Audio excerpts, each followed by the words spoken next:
for a long time. A long time. He's on a front row start, of course, Marc Marquez, since Valencia 2019.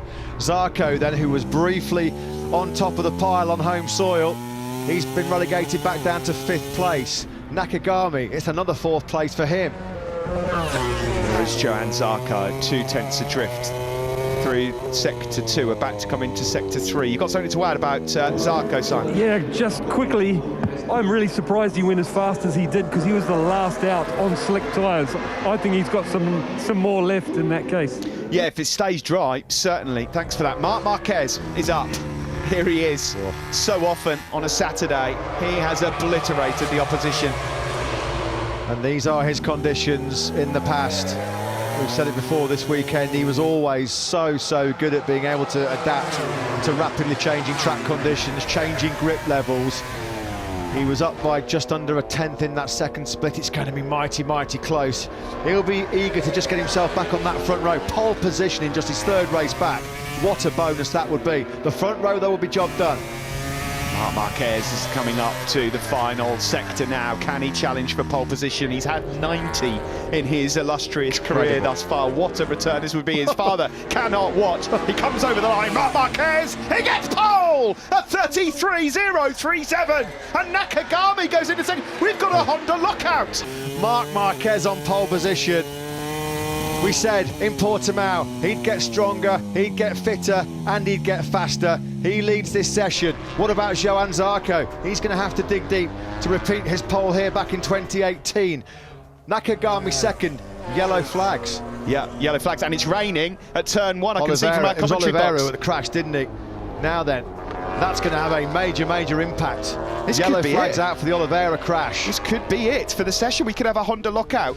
There's rain falling at turn 1 of all places. When was the last time Honda locked out the front row? We are talking quite some time You've ago. got to be probably looking at the days of, well, maybe Pedrosa, Marquez, Crutchlow may have happened. Johann Zarco down. Oh, he's almost down. How has he saved that? Crikey. Johann Zarco then, he's about to come up to Sector 1. He's going to see the rain. A few more grey hairs on the head of Francesco Guidotti now. Blimey, that was close. I don't think we're going to see any improvements here. I don't. I think Marc Marquez, astonishingly, is going to be back on pole position. A sensational return. These guys will... Santi Hernandez cannot control himself. Repsol Honda, I mean, they have been up against it, Honda, over the last couple of weeks, but what a turnaround this would be in the most peculiar qualifying session. The last time he was on track before this session, though, he was chewing gravel at turn 9. That's a very good point. Both he and Pol Espargaro were. That's it. These guys, they'll get round for one more lap, and if conditions allow, is there any life left in this session? Is there one last twist? Yeah, when you look at the likes of Rossi and Morbidelli as well, they didn't come in for a tyre change. I just wonder if the second bike was set up for the rain, and that's why they just had to stay out there on that one slick tyre. Quite possible. At the moment, Rossi stands to start the race from 11th, Morbidelli 4th. Yeah, you've got and it's raining. That's it. It's over. It's done. You have to feel for Rossi, really, because he was the first rider with his teammate Morbidelli to go, you know what, I'm starting on slick tyres, and it probably deserved a little bit more than 11th, to be honest. Well, you guys, there's Taka Nakagami's sister praying that this stays the way it is.